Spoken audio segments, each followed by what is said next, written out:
బుడమేరు ఉత్తి వాగే కదా అని పట్టించుకోకుండా ఉండడం విజయవాడను నిండా ముంచేసింది. ఇప్పుడు 3 రోజుల క్రితం మహోగ్ర రూపం దాల్చి విజయవాడను ముంచెత్తిన బుడమేరు ఇప్పుడు ప్రశాంతంగా మారింది. వెలగలేరులో ఏర్పాటు చేసిన రెగ్యులేటర్ గేట్లు ఇప్పుడే దించేశారు. విజయవాడను ముంచేసిన బుడమేరు నుంచి టీవీ9 ప్రతినిధి క్రాంతి అందిస్తున్న గ్రౌండ్ రిపోర్ట్ ఇప్పుడు చూద్దాం.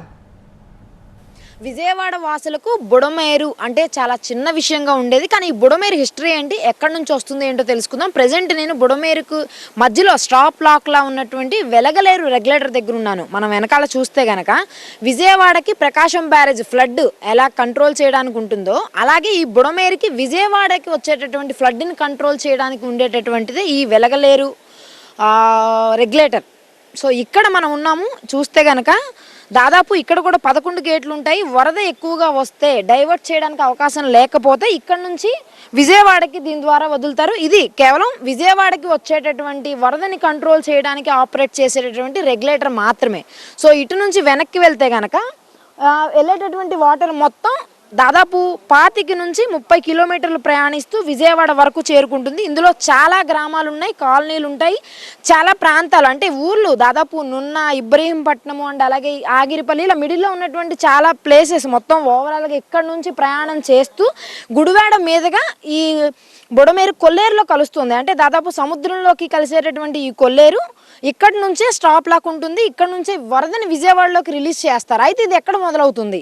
దాదాపు మైలవరం, ఏకొండూరు, జీకొండూరు నుంచి వాగులు వంకలు కొండ ప్రాంతం నుంచి చిన్న చిన్న వాగులు వంకల ద్వారా వచ్చేటటువంటి వరద ప్రవాహమే ఈ బుడమేరు. సో దీని స్టార్టింగ్ పాయింట్ ఎక్కడ అంటే కొండల నుంచే, అక్కడ నుంచి వచ్చేటటువంటి వరదే బుడమేరు. సో ఇక్కడ నుంచి మనం ఏదైతే వెనక్కి వచ్చి పాయింట్ దగ్గర ఉన్నామో సో విజయవాడకి వదిలేటటువంటి రెగ్యులేటర్ కంటే కూడా ముందున్నటువంటి ప్లేస్ మనం పైనుంచి కెమెరామెన్ విజువల్లో చూపిస్తున్న ప్లేస్ నుంచి వరద ప్రవాహం మైలవరం నుంచి ప్రాంతం నుంచి ఇటు వస్తుంది.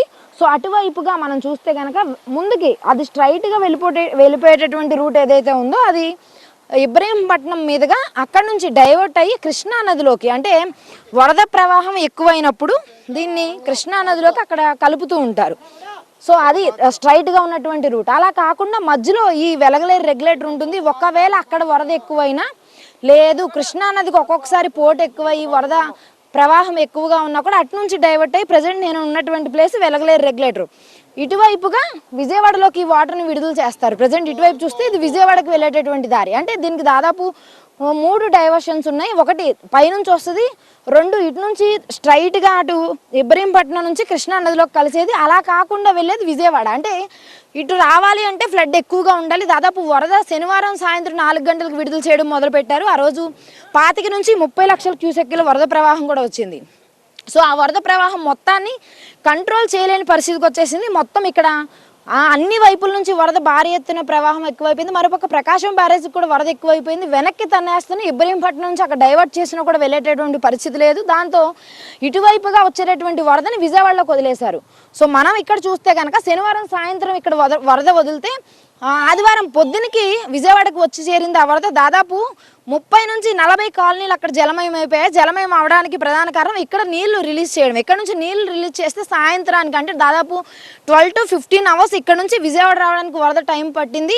అధికారులకు కూడా చెప్పడానికి సమయం పట్టింది. కానీ చెప్పలేని పరిస్థితి. చెప్పినా కూడా ఇంత వరద వచ్చిందని ఎవరు ఎక్స్పెక్ట్ చేయలేదు. ఎందుకంటే విజయవాడలో ఇది కేవలం చిన్న డ్రైనేజీ కింద ఉంటుంది. 15,000 కంటే కూడా ఎక్కువ క్యూసెక్కులు వాటర్ వస్తే లోపలికి విడుదల చేస్తారు. దాదాపు ఎప్పుడో 1964లో భారీగా వచ్చినటువంటి వరదలకి ఈ బుడమేరుని కట్టడం జరిగింది. శనివారం ఎత్తినటువంటి గేట్లు ఆదివారంకి పూర్తిగా జలమయమైపోయింది. 3 రోజులు ఇప్పుడు అదే పరిస్థితి కొనసాగుతుంది. అక్కడ ప్రధానంగా అక్కడ ఈ స్థాయిలో ఉండడానికి కారణం పూర్తి స్థాయిలో ఇక్కడ మనం లెంత్ చూడొచ్చు.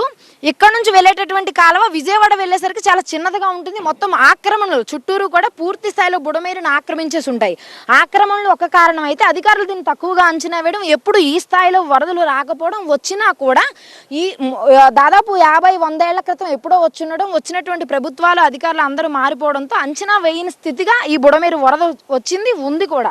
సో దీన్ని ఒకవేళ అధికారులు చెప్పినా అక్కడ వినలేదు. అధికారులు అప్రమత్తం చేయడంలో కూడా ప్రభుత్వానికి ఇక్కడ ఉన్నటువంటి పరిస్థితిని వివరించడం కానీ చెప్పడం కానీ చాలా లేట్ చేశారు. చెప్పేలోపే వరద ప్రవాహం ముంచెత్తేసింది. అంచనాలు మించి ఇక్కడ వరద ఉంది. ఇవన్నీ రకరకాల కారణాలు. ఒకటైతే కనుక మనం అక్కడ చూస్తే కనుక ఈ యొక్క బుడమేరు వెళ్ళేటటువంటి దారి పొడుగున దాదాపు 100 కొద్ది 200 కాదు 300 కాదు అంతకు మించి మొత్తం గంటలు పడ్డేటువంటి పరిస్థితి. ఒక బుడమేరు లైన్ మాత్రమే కాదు, ఇక్కడ నుంచి లోపలికి వెళ్ళిపోయి చెరువుల నుంచి కాలువల నుంచి ఇలా ఒక దగ్గర కాదు, రెండు దగ్గర కాదు, వందల ప్రదేశాల్లో గండ్లు పడ్డాయి. గండ్లు కొట్టి కూడా ఉన్నాయి. ఎందుకంటే ఎప్పుడు కూడా ఈ స్థాయిలో వరద ఎక్స్పెక్ట్ చేయలేదు. రకరకాల కారణాలతో అక్కడ గండ్లు తీసేశారు. డ్యామేజ్ స్థాయి చూస్తేనే మనకు అర్థమవుతోంది. సో ఈ గండ్లు, ఇక్కడ వచ్చినటువంటి వరద, అధికారుల నిర్లక్ష్యం, ప్రజలు అప్రమత్తంగా లేకపోవడం, అత్యాశ, ఆక్రమణలు, ఇలా రకరకాల కారణాలు ఈ రోజున విజయవాడను ముంచెత్తడానికి కారణంగా ఉన్నాయి. దాదాపు మనం 3వ రోజు ఇక్కడికి వస్తున్నాము. 2 రోజులుగా ఎవరు కూడా ఇక్కడికి రాలేనటువంటి పరిస్థితి. కరెంటు కూడా లేదు. ఈ గేట్లు ఎత్తినప్పుడు కూడా కరెంటు లేదు. కేవలం మనుషులే తమ చేతులతో నానా కష్టాలు పడి గేట్లు ఎత్తారు. ఇప్పుడు దించుతున్నారు కూడా. సో ఇక్కడ ఉన్నటువంటి పరిస్థితి చూస్తేనే ఎంత దారుణంగా ఉంది. గేట్లు ఎత్తిన రోజు కొన్ని వేల ఎకరాలు ఇల్లు, పొలాలు, కాలనీలు, ఏరియాలు, దాదాపు 4-5 ఊళ్ళు ఇక్కడ నుంచి మొదలెడితే కనుక అన్నీ కూడా కొట్టుకుపోయినటువంటి పరిస్థితి.